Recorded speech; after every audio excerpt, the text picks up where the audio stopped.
perkenalkan kami dari kelompok 1 ingin mempresentasikan hasil kerja kelompok kami yang berjudul Selling and Delivery Performance Report.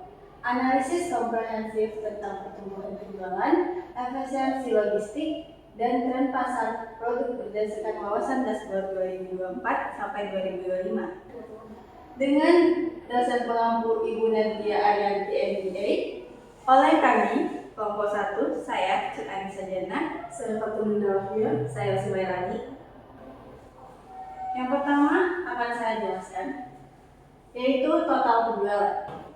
Jika kita melihat gambaran besarnya, kinerja bisnis kita berada dalam kondisi yang sangat sehat. Kita berhasil membukukan sales sebesar 1,27 miliar dari total 830 pesanan yang masuk.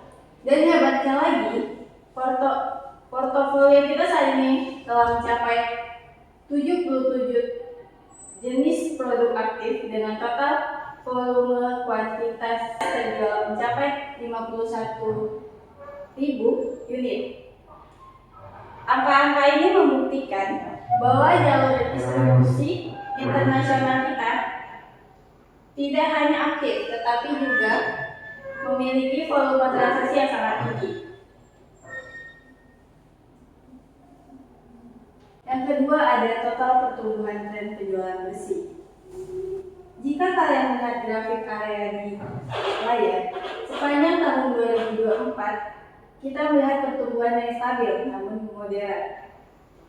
Bisnis ini mulai menunjukkan pertumbuhan yang signifikan pada awal Januari 2024, namun mulai mengalami penurunan di antara Juli 2024 hingga Januari 2025 dan kembali meningkat sejak Januari 2025 hingga mencapai puncaknya di atas 100.000 penjualan bersih bulanan pada Oktober 2025. Yang ketiga ada pertumbuhan pendapatan tahunan. Sebagai penutupan bagian finansial, grafik batang ini memperlihatkan pertandingan pertumbuhan pendapatan tahunan kita secara makro. Pada tahun 2023 kita memulai fase rintisan atau pilot dengan angka $80.000. Dalam waktu 1 tahun, angka tersebut melesat menjadi $1,82 juta di tahun 2024 dan terus melonjak hingga $2,46 juta di tahun 2025. Pertumbuhan dari tahun ke tahun menunjukkan transisi dan fase uji coba pada tahun 2023 ke operasional internasional skala penuh pada tahun 2025. Selanjutnya akan dijelaskan oleh teman saya, Osi Mairani. Terima kasih kepada kawan saya Cut Anissa Jana. Tentu saja pertumbuhan dolar yang baru saja dipaparkan itu tidak hanya terjadi di satu tempat saja. Seperti yang ada di belakang saya ini, saat ini fokus pasar kita terbagi di beberapa wilayah yang strategis seperti Amerika Serikat, Jerman, Australia, Brazil, Prancis, Inggris, Venezuela, Swedia, dan juga Kanada. Untuk selanjutnya kita akan membahas top produk kategoris. Lalu produk apa saja yang paling dinikmati oleh pasar global ini? Dengan kategori pertama kita ada beverage dengan kontribusi penjualan sebanyak 9.532 unit dengan performance tier market leader. Dan juga ada sajian dairy products dengan sales contribution 9.149 unit, confection 7.906 unit, seafood 7.681 unit, condiments 5.298 unit, meat ataupun poultry sebanyak 4.199 unit, grains ataupun sereal 4.562 unit, dan juga produce 2.990 unit.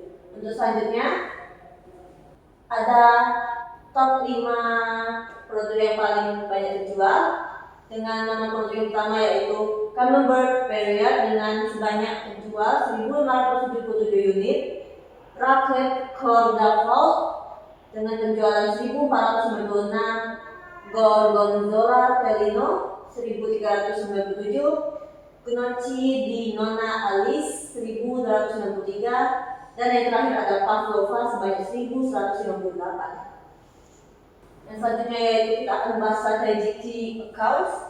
Tentu saja volume penjualan yang besar ini dapat tercapai berkat kerjasama yang solid dengan mitra-mitra retail dan distributor utama kami.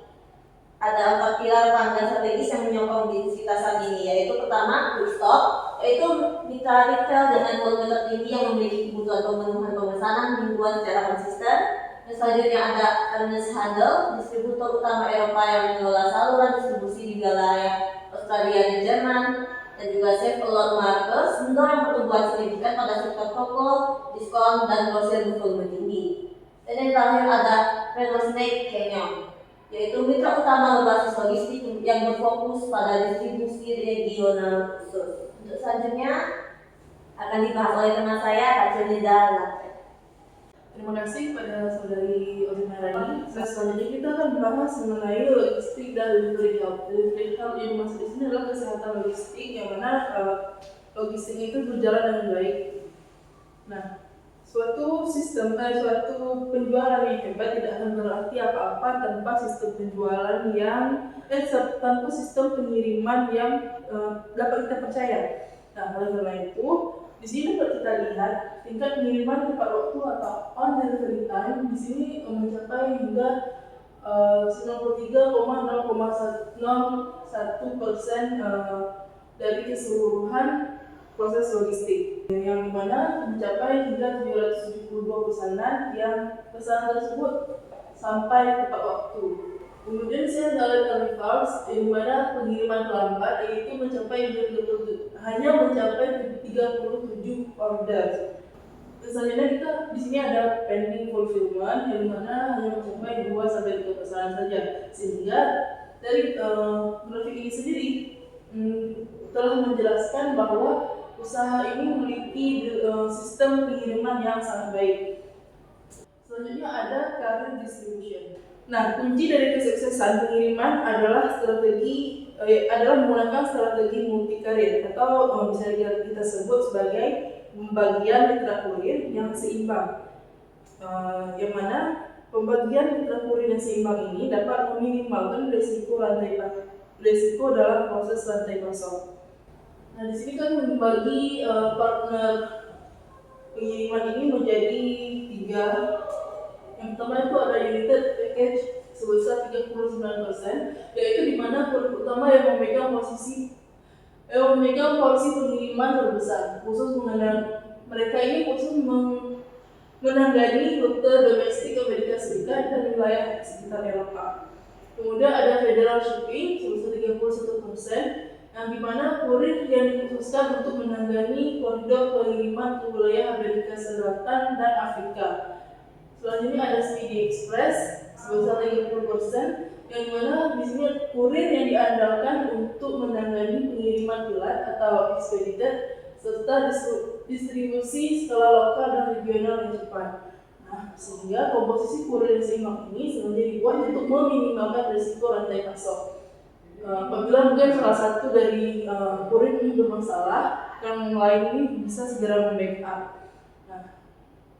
Serta kita dapat memastikan dalam usaha ini mendapatkan harga pengiriman yang kompetitif. Selanjutnya ada conclusion dan key takeaways. Nah, sebagai penutup dari presentasi kami pada hari ini, saya akan merangkum beberapa poin penting yang menjadi catatan strategis untuk kedepannya. Nah, yang pertama ada dominasi produk, yang mana bisnis ini didominasi oleh produk dengan kategori minuman atau beverage dan olahan susu, yaitu dairy, yang mana kedua produk ini menyumbang lebih dari 35% total volume penjualan. Kemudian ada proyeksi bisnis atau outlook, dengan penjualan bersih diproyeksikan tumbuh 2 kali lipat jika tren positif pada kuartal 3 dan kuartal 4 terus dipertahankan. Jadi apabila bisnis pada kuartal 3 dan kuartal 4 yaitu dari sekitar bulan Juli 2025 hingga Oktober 2025 tetap dipertahankan penjualannya, maka bisnis ini akan dapat diprediksikan akan tumbuh 2 kali lebih cepat. Kemudian ada keunggulan logistik, yang mana di sini bisnis ini mempertahankan komposisi mitra kurir yang saat ini, yang mana mitra kurir ini digunakan untuk menjaga tingkat pengiriman tepat waktu di atas 60%. Jadi bisnis ini tetap mengusahakan atau mengoptimalkan proses pengiriman itu tetap tepat waktu. Selanjutnya ada fokus pelanggan, yang mana di sini perusahaan berfokus pada perluasan kemitraan dengan self-load dan quick stop, yang mana penjelasannya tadi sudah dijelaskan oleh saudari Pak Semerani ke wilayah regional baru. Sekian presentasi dari kelompok kami. Apabila ada pertanyaan, Baik, sekian dari presentasi kami pada hari ini. semoga video ini bermanfaat. Wassalamualaikum warahmatullahi wabarakatuh. Oke,